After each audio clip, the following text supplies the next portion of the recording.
Welcome back and thank you for joining me. I wanted to come to you with another story about white on white crime. And this says a family of 8 slain fears release of autopsy details. And they have a few pictures here of the family.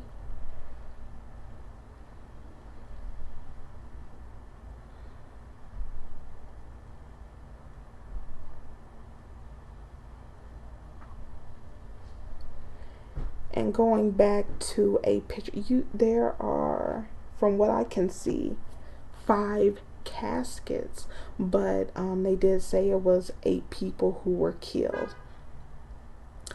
And this says in Columbus, Ohio, objections by family members did not duly influence a coroner's decision to shield full autopsy report of 8 relatives who were shot in their homes, the coroner said in a deposition filed Tuesday in the state Supreme Court. Now, to set up here and say that the family did not influence him is a lie. That is a damn lie. Whatever is in that autopsy report, they don't want getting out because they don't want the image of their loved ones being tainted. With black people, if you stole a Snicker bar at the age of 5, they're going to put that information out there.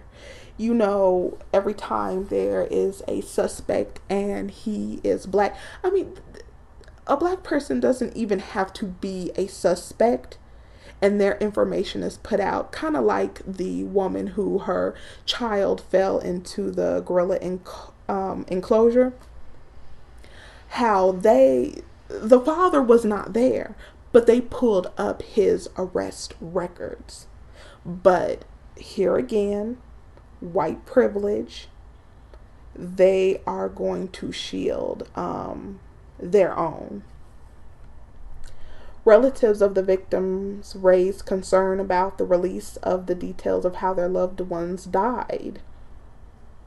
I met with one of the next of kin of all the deceased, answered their questions, and after a preliminary autopsy, and at that point, they were not wanting information to get out into the public about exactly how things happened.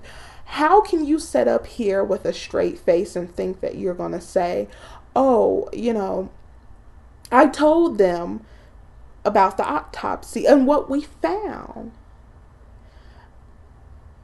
And then they said they didn't want to get out, and you want us to believe that, that didn't influence your decision at all. Come on. These people, they think they're smart and they think everybody else is stupid. The case involves 7 adults and a teenage boy from the Roden family found shot to death at 4 homes. Now, this was a hit.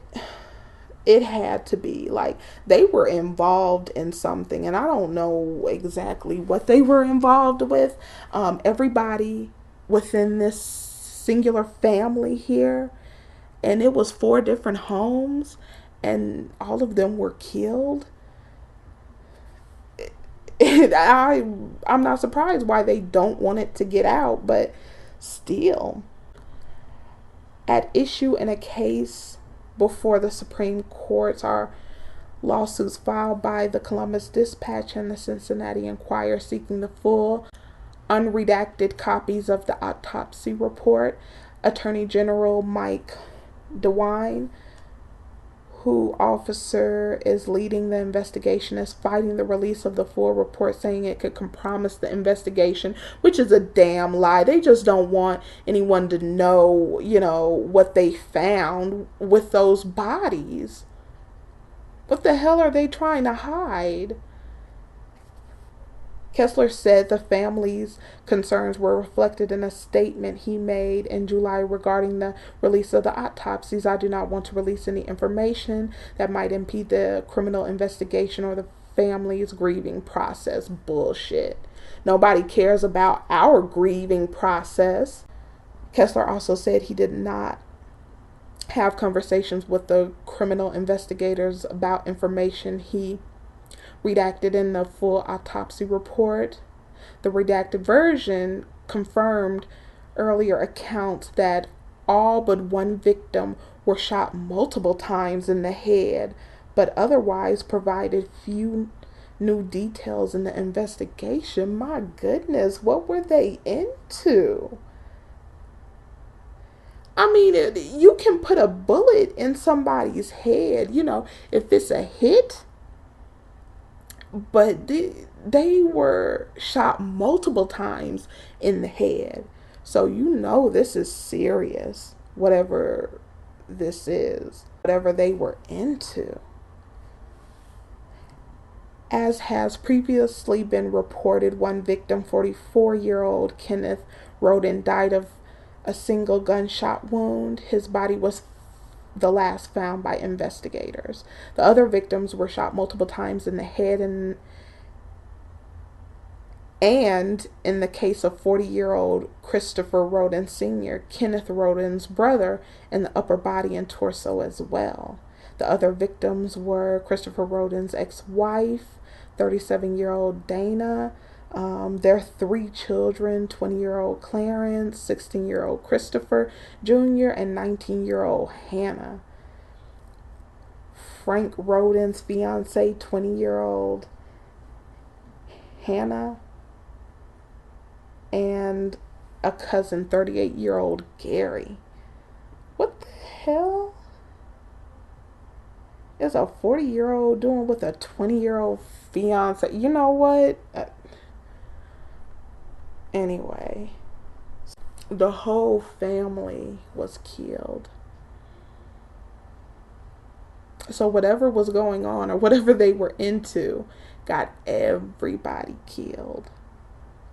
And if there had been innocent people, somebody, you know how we like to say, Becky or Ken is my friend, you're over their house. You never know what the hell they're into. The whole family got slaughtered, and they had, other friends and stuff that could have been. What if somebody innocent was at the house? What if somebody brought their children? They would have killed them too. In the redacted autopsy report, toxicology results, which could include the use of drugs or alcohol, were all blacked out for all victims. Come on now.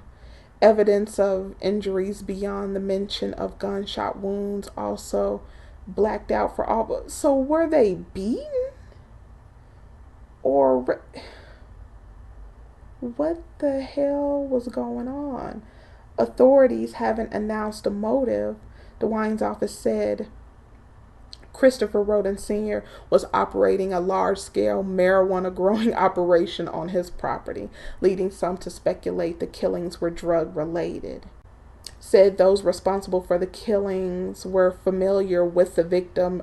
No shit. Their homes and the surrounding areas in the rural southern Ohio. His office, which is investigating along with the Pike County Sheriff's Office, has also said authorities are operating under the theory that there were multiple attackers. You don't say. This story has been corrected to show the coroner's last name is Kessler. Okay, and here are some of the content. It says, still not seeing why the media needs all the gory details. Because, when Michael Brown was killed, which, he was killed over some bullshit, his body is on display for everyone to see. That's why. The gory details are always released about black people. But then when is one of them, oh, we don't need to see that. We don't need to put that in the public.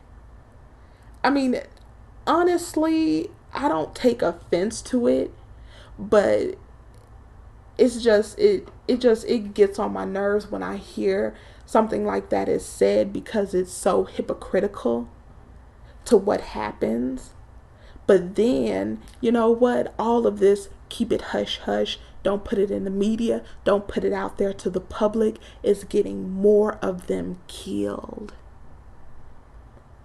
I mean, when you don't see this stuff, when the white community, they don't see this stuff, they actually buy into the bullshit that everything is peaches and cream in their community.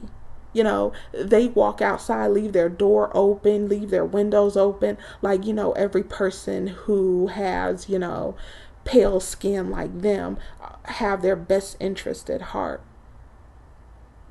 And it's getting them killed. I mean, I've never seen a group of people who work against their interest. I mean, you would want people to be careful if you're trying to sustain your population and sustain your people. You would want them to know who to be looking at, who's going to rape them or kill them or, you know, assault them. But no, they want to keep it hush hush, and then trying to blame the media saying they are morbid and disgusting. No, it needs to be out there for the world to see. Just, you know, the white on white crime, since everybody wants to talk about black on black crime, and to also warn the general public and the community of these evil, disgusting demons. Two women in the picture tells it all. No need to elaborate. No need to put our disgustingness out there for the world to see. Keep it under covers. I know a lot of us are going to get killed. You know, daughter could get raped. Wife can get, you know, slaughtered. You know, families can get slaughtered. But no, just keep it hush hush. We don't want you to see how disgusting and degenerate we are, and how much criminal activity that we are involved in. And that's all it is. All they could hear and all they could do is, you know, talk about the media being more, because they want details on what happened. I want details on what happened. The story is not really adding up, because what they're saying is that he was growing marijuana in his home, and they're trying to act like someone killed them, which it does. When you first read it, it sounds like a hit, like they were shot in the head. But what throws me off is these people were shot in the head multiple times. Anybody who's trying to come in and steal the merchandise and steal the money, they're not going to empty a clip out for each person.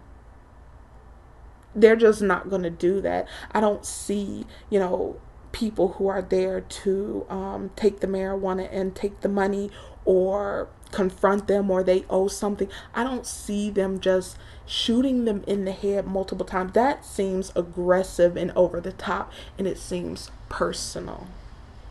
And from the family saying they don't want the information out, you know, it could show that, you know, they were drinking, the drugs they were taking. I can guess meth, heroin, and marijuana. Who knows? It could have been a family member who turned on the entire family, because everybody got killed. And the killing was personal and aggressive. Who knows what set the person off? And for the family not want the details to come out, because they know what happened. Oh, they know what happened. And it could have been, you know, murder-suicide. Because the way the story reads like someone came in there and they just went to these houses and they just killed someone. But to me, I mean, who would go into all these random houses killing on the off chance that you're going to hear these people getting shot multiple times in the head, and other people are going to come out, look, if somebody's got to get away or going to get away or something. No, this is someone that they trusted, someone that they knew that could get close enough to them to do it. Because anything out of the ordinary, you know, the police would have been called. But yeah, everybody's trying to keep this under wraps and hush hush. I wouldn't be surprised if one of the degenerate family members killed the other family members for God knows what reason, and no telling what they did to the body, because they do not want to release, you know, that there was meth, marijuana, and heroin in the system along with an alcohol mix. They don't want to let out that, there were other bruises than the multiple gunshot wounds to the head. They could have possibly been beaten. They could have been possibly sexually assaulted. Who knows what this sick, disgusting, degenerate, evil creature did. But yeah, I'll leave it here. I'll leave the article in the description box. Let me know what you think. What are some of your theories about what actually happened here? And I will see you next time.